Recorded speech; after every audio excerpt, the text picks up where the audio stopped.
வேறு சாதி நட்பும் பறையர் பேரினம் ஒன்று கூடும் பறையர் வாழ்வுரிமை அரசியல் மாநாடு நாள் மே 18, 2025 ஞாயிற்றுக்கிழமை காலை 10 மணி முதல் 1 மணி வரை. இடம் அரசன் கார்டன் மகால், பெரம்பலூர் புதிய பேருந்து நிலையம் எதிரில், பெரம்பலூர். புரட்சி தமிழகம் பறையர் பேரவை மாநில தலைவர் ஏர்போர்ட் தா மூர்த்தி அழைக்கிறார். இந்த இரண்டு பெரும் அரசியல் கட்சிகளோடு கூட்டணி வைத்து தேர்தலை எதிர்கொண்டால் மட்டுமே ஒரு 4-5 MP 10-20 MLA எந்த கட்சி ஆனாலும், அது தேசிய கட்சி ஆனாலும் மாநில கட்சிகளானாலும், இவர்கள் இருவரோடு இணைந்து தேர்தலை எதிர்கொண்டால் மட்டுமே தான் அவங்களுக்கு பிரதிநிதித்துவமே சட்டமன்றத்திலும் நாடாளுமன்றத்திலும் கிடைக்கும். இதுதான் கள யதார்த்தம். இதுல அங்க இருக்கக்கூடிய அந்த 60% வந்து ஏறக்குறைய 30 விழுக்காடு வந்து பிற கட்சிகள்ல பயணிக்கிறாங்க. பிற கட்சிகள் எங்க திமுக திராவிட முன்னேற்ற கழகத்தை பொறுத்த மட்டும் வன்னியருடைய டாமினேஷன் ஜாஸ்தி. இவர் நினைச்சிட்டு இருக்காங்க வன்னியர்கள் கூட நம்ம கூட இருக்காங்க. இல்ல, ஜாதிய அடிப்படையில இனிமே தமிழகத்துல எந்த ஒரு அரசியல் கட்சியும் வெற்றி பெற இயலாது. அதுக்கு காரணம் என்னன்னா, திராவிட முன்னேற்ற கழகமும் அனைத்து இந்திய அண்ணா திராவிட முன்னேற்ற கழகம் நீண்ட நெடுங்காலம் ஆட்சி செய்ததனுடைய. விஜயை பொறுத்த அளவில் நீங்க குறிப்பிட்ட மாதிரி ரசிகர்களுடைய ஆதரவு தான். ரசிகர்களை தாண்டி பெரிய அளவுல அவருக்கு பொதுமக்கள் மத்தியில் இவர் ஆட்சி அதிகாரத்திற்கு வந்து நல்லது செய்வார், திராவிட கட்சிகளை வீழ்த்தி விட்டு இவர் ஆட்சி அதிகாரத்திற்கு வந்து தமிழக மக்களுக்கும் தமிழ்நாட்டுக்கு நல்லது செய்வார் என்கிற நம்பிக்கையை உருவாக்கக்கூடிய அளவுக்கு விஜயினுடைய செயல்பாடு இல்லை. ஏன்னா தமிழ் தேசியத்தை முன்னிறுத்தி தனித்து போட்டியிட்டதனுடைய விளைவாக அவருடைய நிலைப்பாடும் தெளிவாக இல்லை அப்படிங்கிற மாதிரி பல 1-2 மாநில நிர்வாகிகள், பல மாவட்ட செயலாளர்கள் அவருக்கு பிரிஞ்சு போயிட்டாங்க.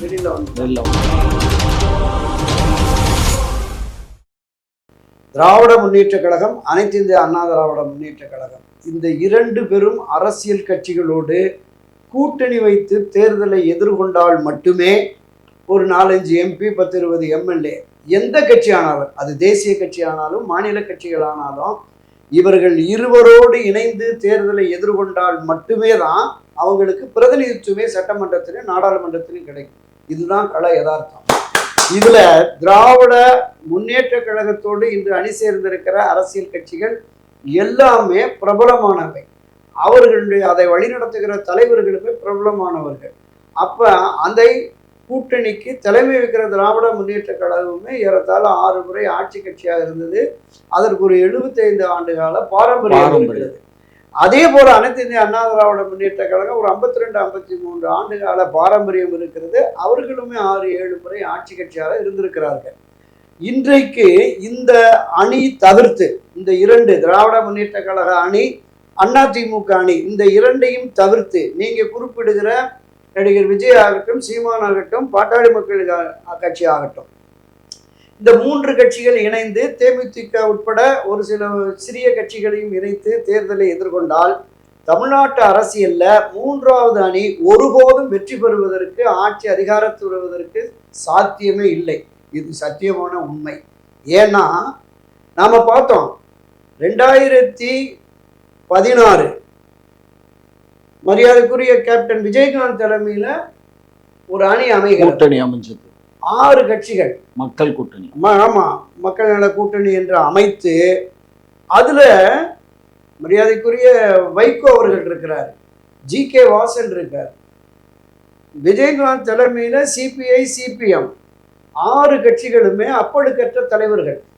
இந்த திராவிட இயக்கங்களுக்கு மாற்றாக ஆட்சி அதிகாரத்திற்கு வருகிறோம், எங்களுக்கு வாக்களிங்கள்னு போன போது ஒரு தொகுதியில் கூட வெற்றி பெற முடியாது. தமிழ்நாட்டு தேர்தல் களம் என்னன்னா, எப்பவுமே யார் வெற்றியாளர்கள் அவங்களுக்கு வாக்களிப்போம். ஆட்சி மாற்றம் வேண்டும் என்றாலும் திமுகவா, மாற்று என்ன அதிமுக தான். அதனால இடையில வருகிற 3வது அணி என்பது வெற்றி பெற வாய்ப்பே இல்லை. ஒரு சின்ன இடைச்சொல்லுக்கு மன்னிக்கணும், சொல்லுங்க. அதாவது அவங்க வந்து அந்த வெற்றி பெறவில்லை என்பதோடு மட்டுமல்ல, மொத்தத்துக்கு 2.5% வாக்குகள் தான் பெற முடிஞ்சதுங்கிறது தான் உண்மை. அதுதான் உண்மை. சரியான பதிவு.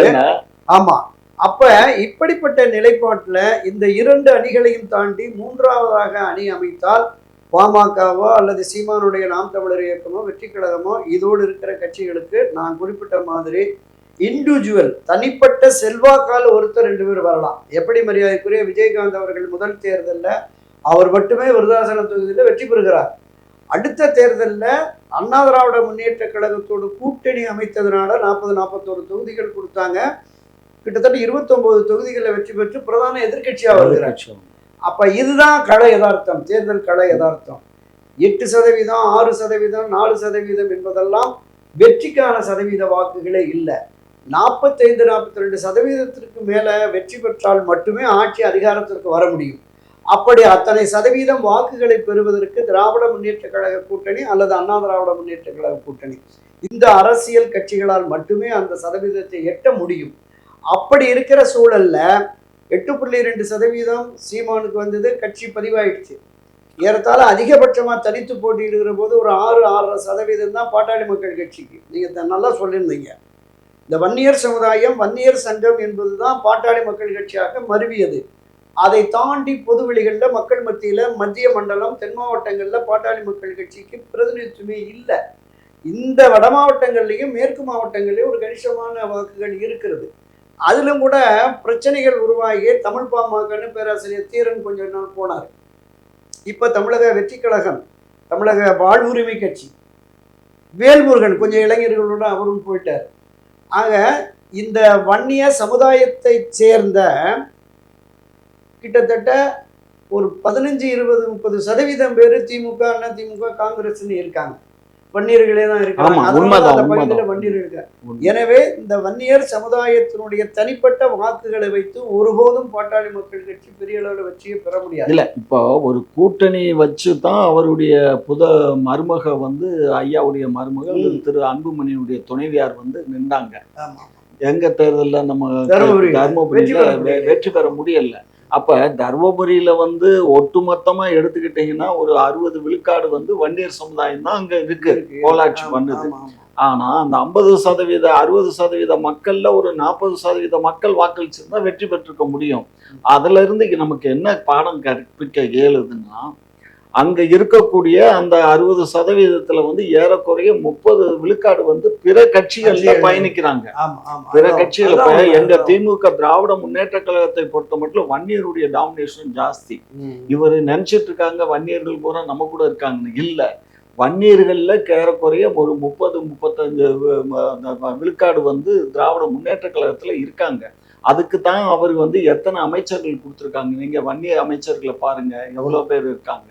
இன்னைக்கு சேலம் எடுத்தா வீரபாண்டி ஆறுமுகம் இருந்தாங்க ஒரு காலத்துல. இப்ப அவருடைய பேரன் இருக்காங்க, புதல்வன் இருக்காங்க. அவங்க அங்க டாமினேட் பண்ணிட்டு இருக்காங்க. இப்படியாக ஒவ்வொரு தொகுதிகள்லையும் எடுத்தீங்கன்னாலும் இந்த மாதிரிதான் போயிட்டு இருக்கே தவிர ஒட்டுமொத்தமா அவங்களுக்கு அவங்க ஜாதிக்கு. அதனாலதான் சொல்றாரு, நம்ம ஜாதி மக்கள் நமக்கு வாக்களிக்க, நம்ம ஜாதி மக்கள் நேற்றுக்கு லைவ் ப்ரோக்ராம்லயே பார்த்தேன் நான். அதான் பேசிட்டு இருக்காரு. பட் இனி எப்படி இருந்தாலும் ஜாதிய அடிப்படையில இனிமே தமிழகத்துல எந்த ஒரு அரசியல் கட்சியும் வெற்றி பெற இயலாது. அதுக்கு காரணம் என்னன்னா, திராவிட முன்னேற்ற கழகமும் அனைத்து இந்திய அண்ணா திராவிட முன்னேற்ற கழகம் நீண்ட நெடுங்காலம் ஆட்சி அதனுடைய காரணம் தான் அது. அது இந்த ஜாதி மத பின்னணியும் இல்லாம ஆமா ஆட்சிக்கு அவங்க எல்லா மக்களுக்குமான அரசாக நடத்துறதுனால இந்த பிரச்சனை. அதனால அது உண்மைதான். இப்ப பாட்டாளி மக்கள் கட்சியை பொறுத்தவரை நீங்க குறிப்பிட்டது மாதிரி வெறும் வன்னியர் வாக்குகளை மட்டுமே வைத்து தமிழ்நாட்டில் ஆட்சி அதிகாரத்திற்கு வர முடியாது. இதை உணர்ந்துதான் ஒரு 10 ஆண்டுகளுக்கு முன்பு ஒரு பிரச்சனை உருவானது. உங்களுக்கு தெரிஞ்சிருக்கும். தமிழகத்தை 2ஆக பிரித்து வட தமிழகம், தென் தமிழகம். தென் தமிழகத்துல டாக்டர் சேதுராமன் அவரு இவரு இணைந்து காவிரியில ஒரு கோடு போட்டு காவிரிக்கு அந்த புறம் வட தமிழகம், காவிரிக்கு இந்த புறம் தென் தமிழகம் ஒரு மாநாடே நடத்துனாங்க. தமிழ் தேசிய முன்னுரிமை மாநாடுன்னு ஒரு மாநாடு நடத்தி அப்படிப்பட்ட ஒரு கான்செப்ட் இருந்தது. அது தமிழ்நாட்டை பொறுத்தளவில் அந்த மக்கள் ஏத்துக்கல. இந்த நிலைப்பாடு தொடர்கிற பொழுதுதான் யார் ஆட்சிக்கு வருவார்கள், ஆட்சிக்கு வரக்கூடிய வெற்றியை பெறக்கூடிய கூட்டணி தலைமை எது என்று உணர்ந்து கடைசி வரைக்கும் பேரம் பேசி திமுக காலையில பேசுவாங்க, சாயங்காலம் எங்க பேசுவாங்க, மறுநாள் அதிமுக பேசுவாங்க. அதனால சீட்டும் நோட்டும் எங்க அதிகம் கிடைக்குதோ அங்க போய் தன்னை ஐக்கியப்படுத்திக் கொள்வதுதான் பாட்டாளி மக்கள் கட்சி காலங்காலமான அணுகுமுறை. அந்த அணுகுமுறையை தான் இப்பவும் கடைபிடிப்பாங்க. நிச்சயமாக அங்க திராவிட முன்னேற்ற கழகத்துல விடுதலை சிறுத்தைகள் இருக்கிறதுனால இவங்க போறதுக்கான வாய்ப்பு மிக மிக குறைவு. இங்கே என்டிஏ அணியிலையோ அல்லது அதிமுகவோடு இணைந்தோ இப்போ இவங்களுக்குள்ள என்ன பிரச்சனைனா, பெரியவர் ராமதாஸ் என்ன நினைக்கிறாங்களோ, நம்ம அதிமுக அலைன்ஸில் போனால் அவங்ககிட்ட கூடுதல் சீட்டு வாங்கலாம், கூடுதல் நோட்டுகள் வாங்கலாம், செலவு தொகையை சரி கட்டிக்குவாங்க. என்டிஏல போனால் அது கிடைக்காது அப்படிங்கிற மாதிரி நாம் அதிமுகவில் கூட்டணி பேசுவோம் அப்படின்னு. இப்போ அவருடைய பையன் டாக்டர் அன்புமணியை பொறுத்தளவில் என்னன்னா, அவருக்கு தேசிய அரசியல் தான். ஏற்கனவே மத்திய அமைச்சராக இருந்து அந்த சுகபோகத்தில் இருந்ததுனால அவர் தேசிய அரசியலுக்கு போகிறார். ஒரு ராஜ்யசபா சீட்டை வாங்கி மீண்டும் அமைச்சராக போகிறார். ஏற்கனவே அவங்க அந்த மக்கள் நல்வாழ்வுத்துறையில் சில கேஸ் எல்லாம் அவர் மேலே இருக்குன்னு நம்ம பார்த்தோம். அதை சரி பண்ணுறதுக்காக அங்கே போகணும். அதனால தான் அப்பாவும் பிள்ளைக்குள்ள பிரச்சனை ஒரு செயல் தலைவருங்கிற மாதிரி போட்டு இருந்தாங்க. இப்போ இந்த நிலைப்பாட்டை அவர்களுக்குள் ஒரு ஒற்றுமை அவர்கள் யாரோடு போய் அணி சேர்கிறார்கள் அப்படிங்கிறது நம்ம பார்க்கணும். இன்றைய கள நிலவரம் நம்ம யதார்த்தத்தை பார்த்தோம் அப்படின்னு சொன்னால், அண்ணா திராவிட முன்னேற்ற கழகம் 1-2 பிரிவுகளாக பிரிவுபட்டு கிடக்கிறது. அந்த பிளவுபட்ட திரு ஓபிஎஸ், சசிகலா, தினகரன், இன்னும் இந்த கேசி பழனிசாமி போன்றவர்களாம் வெளியில் இருக்காங்க. இப்போ இவர்களை எல்லோரையுமே அரவணைத்து ஒன்றிணைத்து வருகிற பொழுது இது கொஞ்சம் வலிமை மிக்கதாக இருக்கும். திராவிட முன்னேற்ற கழகத்தை தேர்தல் களத்தில் வீழ்த்த வேண்டுமென்றால் நாம் ஒன்றுபட வேண்டும் அப்படிங்கிற கருத்தாங்க. ஏன்னா காலங்காலமாக திமுக எதிர்ப்பு அரசியலே அதிமுக கடைப்பிடிச்சிட்டு வந்திருக்கு. அதை வீழ்த்தக்கூடிய அளவுக்கு வலிமை இல்லைன்னு பொதுவெளிகளில் மக்கள் மத்தியில் இப்போ ஒரு கருத்தாக்கம் இருக்கிறது. அந்த கருத்தாக்கத்தை உடைத்து ஒன்றுபட்ட அதிமுக என்டிஏ வருகிற போது நான் தொடக்கத்தில் சொன்ன மாதிரி அது ஒரு வலுவான போட்டியாக நிச்சயமாக இருக்கும். ஆட்சி கட்சியான திராவிட முன்னேற்ற கழகத்துக்கு இன்று பெண்களுடைய வாக்குகள் அதிகமாக போயிடுச்சு. புரட்சித் தலைவர் எம்ஜிஆர், செல்வி ஜெயலலிதா காலத்திலிருந்து ஒரு 60-70% பெண்கள் வாக்கு திமுகவுக்கு போயிடுச்சு. அதை நம்ம ஒப்புக்கொண்டே ஆகணும். அப்படி அந்த வாக்குகளை இதை தாண்டி அந்த 18 வயதிலிருந்து கல்லூரிகளுக்கு செல்லுகிற இளைஞர்கள், மாணவ மாணவிகளுக்குமே அவங்களுக்கும் மாதாந்திர உதவித்தொகை 1000 போயிடுச்சு.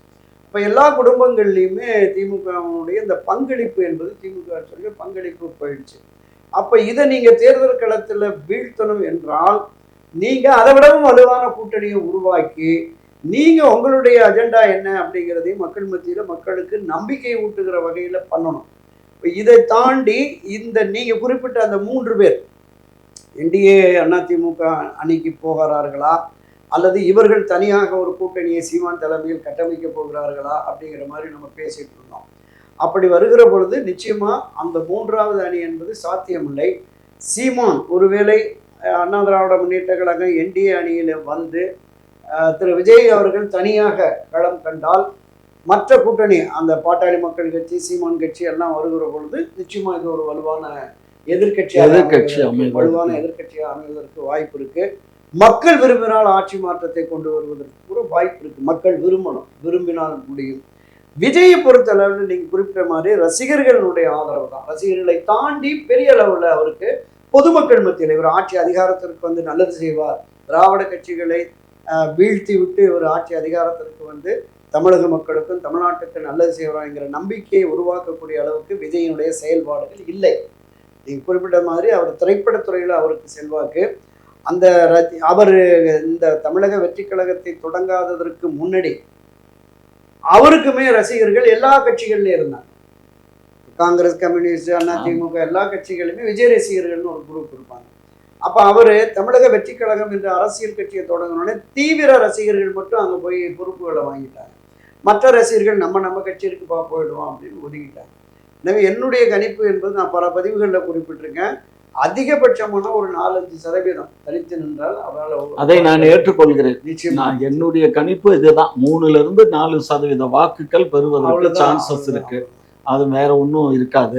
ஆனா இப்போ இது ஒரு பக்கம் அப்படியே நம்ம ஒதுக்கி வைப்போம். இப்ப திரு சீமான் அவர்கள் மீண்டும் அவர் தனிச்சுதான் நிற்பேன் அப்படிங்கிற ஒரு முடிவுல தான் இருக்கிறதா இந்த நிமிஷம் வரை எனக்கு தெரிய வருது. அப்படி அவர் தனிச்சு நின்றா இந்த 8.2% வாக்குகளை இந்த சட்டமன்ற தேர்தலில் அவரால் 2026 சட்டமன்ற தேர்தலில் பெற இயலுமா? இல்லை, இந்த தேர்தலை பொறுத்தளவில் அவருக்குமே ஒரு சிக்கல் தான் இருக்கும்னு நான் நினைக்கிறேன். ஏன்னா தமிழ் தேசியத்தை முன்னிறுத்தி தனித்து போட்டியிட்டதனுடைய விளைவாக அவருடைய நிலைப்பாடும் தெளிவாக இல்லை அப்படிங்கிற மாதிரி பல 1-2 மாநில நிர்வாகிகள், பல மாவட்ட செயலாளர்கள் அவருக்கு பிரிஞ்சு போயிட்டாங்க, வெளியில வந்துட்டாங்க. மிக தீவிரமாக தமிழ் தேசியம் பேசின இப்போ திமுகவில் மாணவர் அணியாக இருக்கிற தம்பி ராஜீவ்காந்தி ஆகட்டும், அதிமுகவில் செய்தி தொடர்பாளராக இருக்கிற கல்யாண சுந்தரம் ஆகட்டும், இவங்க எல்லாமே தமிழ் தேசியத்தை முன்னிறுத்தி சீமானுடைய முக்கிய படை தளபதிகள். வெற்றி தமிழன், ஜெகதீஷ் பாண்டியன், இவர்கள் இவர்கள் காளியம்மாள். இப்ப காளியம்மாள்லாம் மிகப்பெரிய பிரச்சார பிறகியா இருந்தாங்க. அப்ப இந்த அதிருப்தி என்பது இளைஞர்கள் மத்தியில், சீமான் ஆதரவு நிலைப்பாட்டில் உள்ள இளைஞர்கள் மத்தியில் ஒரு அதிருப்தி உருவாயிடுச்சு. குறைந்தபட்சம் ஒரு 2% இந்த தேர்தலில் சீமானுக்கு வாக்குகள் குறைவதற்கு வாய்ப்பு இருக்கு, அதிகரிக்கிறதுக்கு வாய்ப்பு இல்லை. ஏன்னா ஆட்சி கட்சியாக வரக்கூடிய திமுகவுக்கோ அல்லது ஆட்சி கட்சியாக வர முயற்சிக்கிற அதிமுக அணிக்கோ வாக்குகள் தான் போகும். புதிய இளைஞர்கள் என்று வருகிற பொழுது புதிய இளைஞர்களின் பார்வை இப்ப வெற்றி கழகத்து பக்கம் போகுது, விஜய் பக்கம். என்னன்னா திராவிட முன்னேற்ற கழகம், அதிமுக மற்ற அரசியல் கட்சிகளில் சென்று பதவிகள் பொறுப்புகளுக்கு வர முடியாத இளைஞர்கள், அரசியல் களத்துல பதவிக்கு பொறுப்புக்கு வரணும் என்று விரும்புபவர்கள் விஜய் பின்னர் தான் போவாங்க. என்ன காரணம்னா அவங்களுக்கு மாநில, மாவட்ட, நகர, ஒன்றிய, பேரூரில் இதை தாண்டி ஒரு 24 பிரிவுகள், பேரவை, பாசற, இளைஞரணி, மாணவர் அணி, வழக்கறிஞர் அமைப்பு, அதுல பொறுப்புகள் இருக்கிறது, லட்சக்கணக்கான பொறுப்புகள் இருக்கிறது. இங்க இல்லை. அதனால அந்த புதிய இளைஞர்கள் சிலர் அங்க போவாங்க. அப்படி போகிற போது அவருக்கு நான் சொன்ன 4-5% வாக்குகள் வரும். இல்ல அவருமே இந்த கூட்டணியில இணைந்தார் என்றால் அவருடைய அரசியல் எதிர்காலம் எப்படி இருக்குங்கிறது ஒரு பெரிய கேள்விக்குறியா இருக்கு. என்ன முடிவெடுக்க போகிறாருங்கிறத நம்ம பொறுத்து.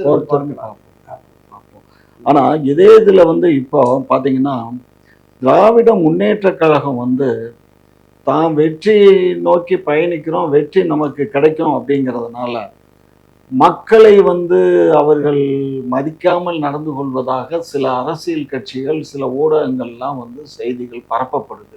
அதை எந்த அளவுக்கு நீங்க அதை எதிர்நோக்குறீங்க, இல்லை எப்படி அதை பத்தி பேசுறீங்க? திராவிட முன்னேற்ற கழகத்துல மாநில நிர்வாகிகளாக இருக்கிறவர்கள், அமைச்சர்கள் பொதுவெளிகளில் மிக கண்ணியத்தோடும் அடக்கத்தோடும் பெருந்தன்மையோடும் அந்த பெரிய மனித தன்மையோடும் நடந்து கொள்ள வேண்டும் என்கிற எதிர்பார்ப்பு பொதுமக்கள் மத்தியில் இருக்கு.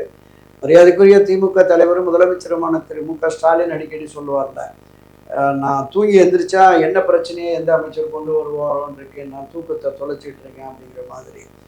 மரியாதைக்குரிய திரு துரைமுருகன் ஆகட்டும், பொன்முடி ஆகட்டும், மற்ற சில RS பாரதி போன்றவர்கள், ஏவாவேலு போன்றவர்கள், இப்படி பொது வெளிகளில் அவர்கள் பேசுகிற அந்த பேச்சு, அந்த அணுகுமுறை என்பது உண்மையிலேயே ஒரு அதிர்ச்சியை உருவாக்கியிருக்கு. அதை கட்டுப்படுத்த வேண்டும் என்று தான் திரு ஸ்டாலின் அவர்கள் அந்த முயற்சி எடுத்துக்கிறாங்க. இதை தாண்டி திராவிட முன்னேற்ற கழகத்திலே மாநில, மாவட்ட, நகர, ஒன்றிய பொறுப்புகளிலே இருப்பவர்களுடைய செயல்பாடுகள் உள்ளூர் மக்கள் மத்தியில் ஒரு அதிர்ச்சியை உருவாக்கி இருக்கிறது என்பது உண்மைதான். பொதுவாகவே திராவிட முன்னேற்ற கழகம் ஆட்சி என்று விட்டால் அந்த அதிகார தோரணை என்பது மற்ற அரசியல் கட்சிகளோட, நீங்க அண்ணா திராவிட முன்னேற்ற கழகம் பல முறை ஆட்சி கட்சியாக இருந்திருக்கு. மரியாதைக்குரிய புரட்சித் தலைவர் எம்ஜிஆர், செல்வி ஜெயலலிதா காலத்துல இந்த நிர்வாக தலையீடு என்பதை கட்சியினரை அனுமதிக்க மாட்டாங்க. குறிப்பாக காவல்துறையினருக்கு போய் நீங்க மிரட்டி இந்த மாதிரி வர முடியாது. ஆனா திராவிட முன்னேற்ற கழகத்தை சேர்ந்த சாரான ஒரு கவுன்சிலர், வட்டச் செயலாளர்கள் போய் அவருடைய அதிகார தோரணையை காட்டுவார்.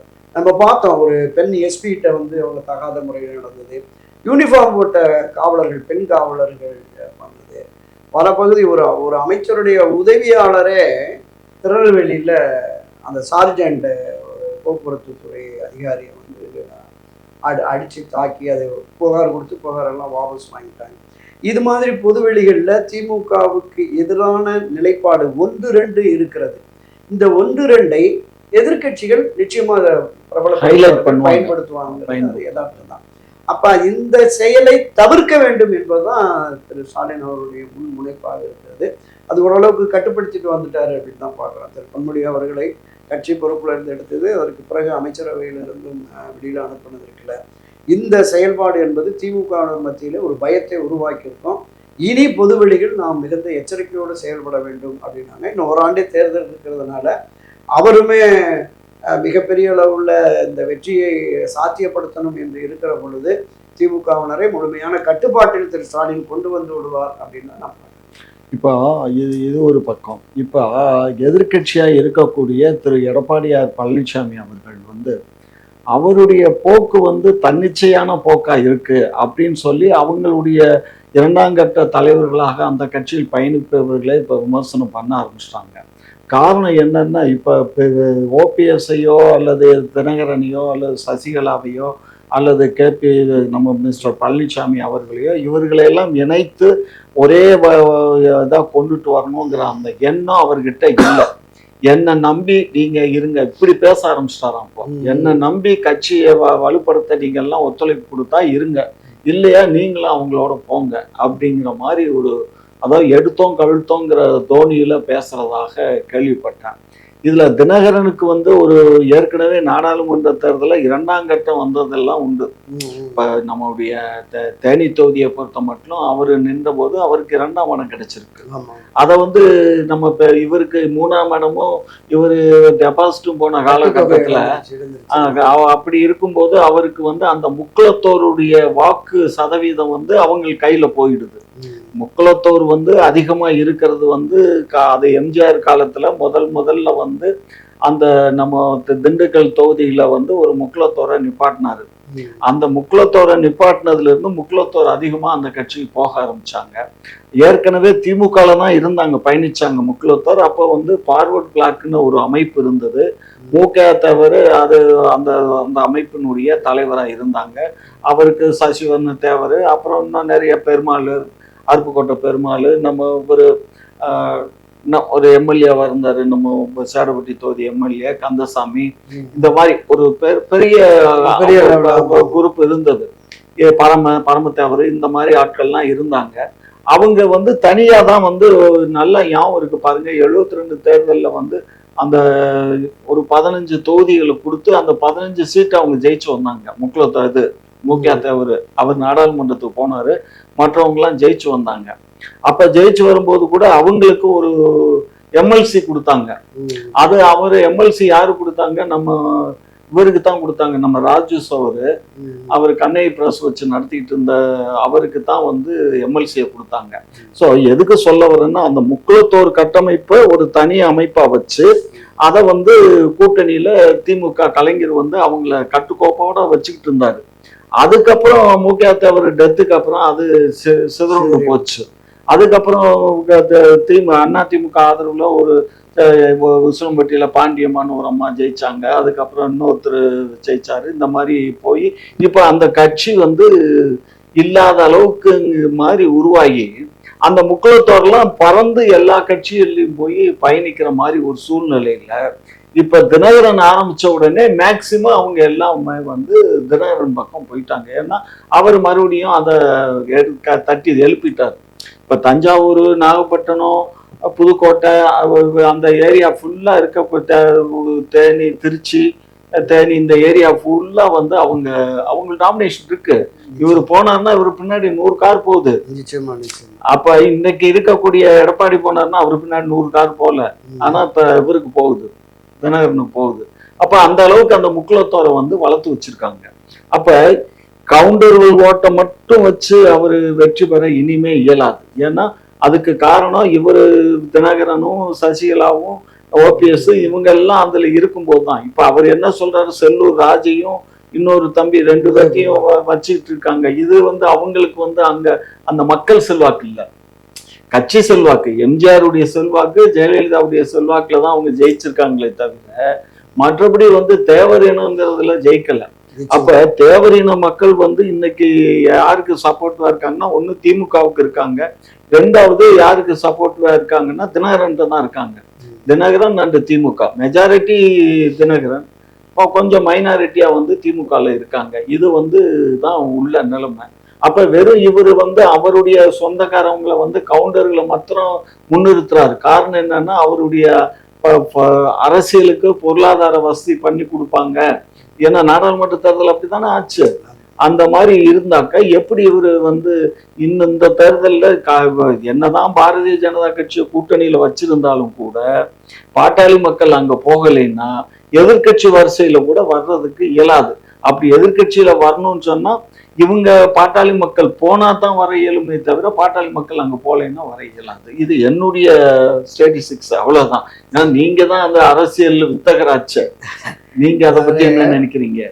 ஆமா, மதிப்பிற்குரிய திரு எடப்பாடி பழனிசாமி அவர்கள் வந்து ஒற்றை தலைமைன்னு போனதுக்கு பின்னாடி நீங்க குறிப்பிட்ட அந்த அதிருப்திகள், சரிவு என்பது வந்துருச்சு. திருமதி சசிகலா திரு ஓபிஎஸ் அவர்களை வந்து புறக்கணிச்சுட்டு தன்னை முன்னிலைப்படுத்தி கட்சி என்னோட தான் அப்படிங்கிற அந்த ஒரு அகம்பாவம் ஒரு சர்வாதிகாரத்தனத்தோடு அவர் செயல்படுகிறாருங்கிறது தான் அங்க இருக்கிற நிர்வாகிகள், குறிப்பிட்ட மூத்த முன்னணியினர். கடந்த ஜூலை மாதம் அந்த 2024 தேர்தல் சரிவு, பின்னடைவு, கட்டுத்தொகை இழந்தது, வாக்கு சதவீதம் குறைந்தது, இதை வச்சுட்டு தான் அந்த மூத்த நிர்வாகிகள் 6 பேர் போய் சந்திக்கிறாங்க. திரு செங்கோட்டையன், நத்த விஸ்வநாதன், தங்கமணி, வேலுமணி, சி.வி. சண்முகம், தருமபுரி அன்பழகன், இந்த 6 பேரும் 2.5 மணி நேரம் போய் சந்திச்சு பேசியிருக்காங்க. சார், கடன் நிலவரம் வேற மாதிரி இருக்கு, நாம இந்த பார்லிமெண்ட்ல வந்து யார் பிரதமருங்கிறதுனால இந்த மாதிரி வந்துருச்சு, சட்டமன்றத்தில் சரியா வந்துடும் நாம பேசுறோம், நிலைமை அப்படி இல்லை, மிக மோசமா போயிடுச்சு, நமக்கான வாக்குகளே சுத்தமா குறைஞ்சு போயிடுச்சு, திமுகவுக்கு எதிரான அந்த தீவிர மனப்பான்மையும் நம்மகிட்ட இல்லை, இப்ப பிரிந்து கிடக்கிற அதிமுகவால தான் இவ்வளவு பெரிய தோல்வி சரிவுன்னு பேச தொடங்கிட்டாங்க. அது உண்மையும் கூட. எதனால நீங்க பிரிஞ்சு போனவங்கெல்லாம் சேர்த்துருவோம் அப்படின்னு கிட்டத்தட்ட 2.5 மணி நேரம் அந்த 6 பேரும் வாதாடி இருக்காங்க. முடியவே முடியாதுங்க, அவங்க வந்தா இன்னும் மேலும் பிரச்சனை தான் உருவாகும், அவங்கள சேர்க்கவே முடியாது அப்படின்னு சொல்லியிருக்காரு. ஒரு கட்டத்துல சார் அவங்க வந்தா அவங்க பதவிக்கு ஆபத்து அப்படின்லாம் நீங்க நினைக்க வேண்டாம், நீங்களே பொதுச் செயலாளர் இருங்க, உங்களையே முதலமைச்சர் வேட்பாளராகவும் நாங்கள் அறிவிக்கிறோம், நீங்க விலக்கி வைக்கப்பட்ட ஓபிஎஸ் சசிகலா, விலகி சென்றவர்கள், அதிருப்தியில் இருக்கிறவங்க எல்லோரும் வாங்க, நாம புரட்சி தலைவி வழியில நாம இந்த கட்சியை ஒன்றிணைந்து மீண்டும் ஆட்சி அமைப்போம் அப்படின்னு ஒரு ஸ்டேட்மெண்ட் கொடுங்க. நீங்க கொடுக்குற அறிக்கையை எடுத்துட்டு நாங்க அந்த 6 பேரும் போய் ஓபிஎஸ்சியை சந்திச்சு, சசிகலாவை சந்திச்சு நம்ம நிலைப்பாட்டுக்கு அவங்கள கன்வின்ஸ் பண்ணி கொண்டு வர்றோம். ஏன்னா அமமுக நான் தனிச்சு இருக்கிறேன், என்டிஏ அணியில கூட்டணியில் இருக்கிறேன், நீங்க இணைஞ்சு வாங்க அப்புறமா பார்த்துக்கணும்னு சொல்லி அவர் ஒதுங்கிட்டாரு. அதனால இந்த இருவரையும், இதை தாண்டி அதிருப்தியில் இருக்கிறவங்களையும் நம்ம கொண்டு வந்துடுவோம், கேசி பழனிசாமி, அனுராஜா போன்றவங்கெல்லாம் கொண்டு வந்துடுவோம். இதை தாண்டியும் தலைவர் காலத்து ஆட்கள் கூட பல பேர் கடுமையான அதிருப்தியில் இருக்கிறாங்க. மதுரை நவநீத கிருஷ்ணன் சொல்லி தலைவர், புரட்சி தலைவர் எம்ஜிஆர் காலத்திலிருந்து, அம்மா காலத்திலிருந்து அந்த பகுதியில் தென்மண்டலத்தில் கட்சியை தொடக்க முதலே நீங்கள் அவர் அந்த உலகச்சட்ட வாலிபன் திரைப்பட இதில் இருந்து அவருடைய பயணம் என்பது இருக்கு. அதே மாதிரி இப்போ ஒரு 80 வயது தொட்டு இருக்கிற நெல்லை இளமதி நகரமன்ற தலைவராக சேர்மனாக இருந்தவர், அவங்களே என்ன இப்படி பிடிவாதமாக இருக்காரு, கட்சி மோசமாக இருக்குது அப்படின்னு தென் மாவட்டத்தில், தென் மண்டலங்களில் இருக்கிறவர்களே பலரும் நம்ம பேசுகிறாங்க. இந்த பிடிவாதம் இருந்ததுன்னா 2026 நம்ம வர முடியாது அப்படிங்கிறத அவங்களே வெளிப்படையாக சொல்கிறாங்க.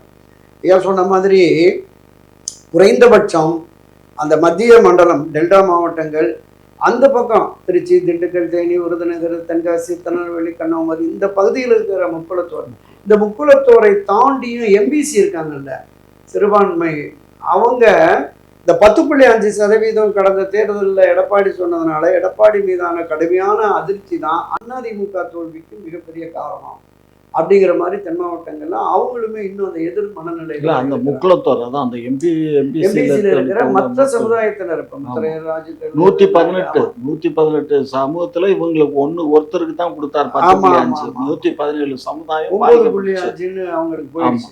அப்ப அவங்க எல்லாமே எதிரான மனநிலை இருக்கிறாங்க. அது இன்னும் மாறல, அப்படியேதான் இருக்கு. அதனாலதான் நீங்க இருக்கிற இவங்கள அவங்க சமாதானப்படுத்திக்கிடுவாங்க. இவங்களை இணைச்சிட்டோம்னா ஒன்றுபட்ட அதிமுக, வலிமை மிக்க அதிமுகன்னு பொதுவெளிகள்லையும் கட்சி நிர்பந்தத்திலும் வந்ததுனா தான் சரியா வரும் அப்படின்னு. ஆனால் இவர் இன்னுமே அந்த பிடிவாதத்தை தளர்த்திக்காம இருக்கிறார். என்னன்னா கொங்கு மண்டலம் முழுவதுமே அவருக்கானது அப்படின்னா நம்ம சொல்லிட முடியாது, அங்கேயும் கடுமையான எதிர்ப்பு அவருக்கு இருக்கு. அதனாலதான் அவருடைய சொந்த ஊரான செல்வம்பாளையத்திலே ஒரு வார்டில் தோத்து போயிடுச்சு.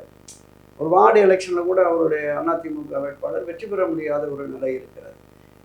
இன்னொன்று, கடந்த 2021 தேர்தலில் 65 தொகுதி ஜெயிச்சிட்டாரு, 66 தொகுதி ஜெயிச்சிட்டாரு, அம்மாவோட அதிக இடங்குறாங்க.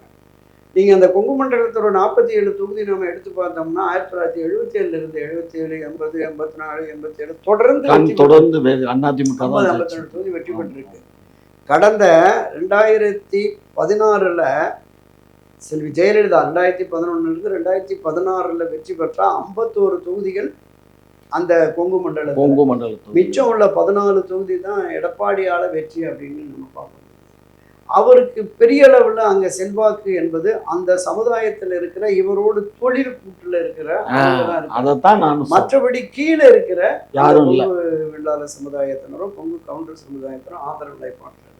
அப்ப அங்கேயும் ஒரு பின்னடைவு சரிவு இருக்கிறது, இங்கேயும் இந்த மாதிரி இருக்கிற பொழுது அப்ப எந்த அடையாளத்தை வைத்து இவர் வந்து தேர்தலில் போறாரு அப்படிங்கிறது. எனவே இது ஒரு பலகீனமான நிலைதான். ஒன்றுபட்ட அதிமுக என்று வந்து அவரோடு நீங்க குறிப்பிட்ட என்டிஏ பாமக எல்லாம் வந்ததுன்னா ஒரு மிகப்பெரிய அளவுல ஒரு எதிர்ப்பை, ஒரு திராவிட முன்னேற்ற கழகத்திற்கு எதிரான ஒரு கடும் போட்டியை உருவாக்கலாம். அப்படி உருவாக்குவதற்கு தன்னை தயார்படுத்திக் கொள்ள திரு எடப்பாடி தெரியல. அது முன் வந்தால் மட்டுமே நிச்சயமா அதிமுகவுக்கு ஒரு பெரிய எதிர்காலம் இருக்கும். இல்லைன்னா இந்த தேர்தலோட ஒரு பின்னடைவை, பெரும் சரிவை மீண்டும் அதிமுக சந்திச்சிடும் என்பதுதான் இன்றைய தேர்தல் கள நிலவரமாக இருக்கிறது. என்ன முடிவெடுக்க போகிறார்கள் பொறுத்திருந்து பார்க்கலாம். பறையர் சாதி பற்றும் பெருசாதி நட்பும் பறையர் பேரினம் ஒன்று கூடும் பறையர் வாழ்வுரிமை அரசியல் மாநாடு நாள் மே 18, 2025 ஞாயிற்றுக்கிழமை காலை 10 மணி முதல் 1 மணி வரை. இடம் அரசன் கார்டன் மகால், பெரம்பலூர் புதிய பேருந்து நிலையம் எதிரில், பெரம்பலூர். புரட்சி தமிழகம் பறையர் பேரவை மாநில தலைவர் ஏர்போர்ட்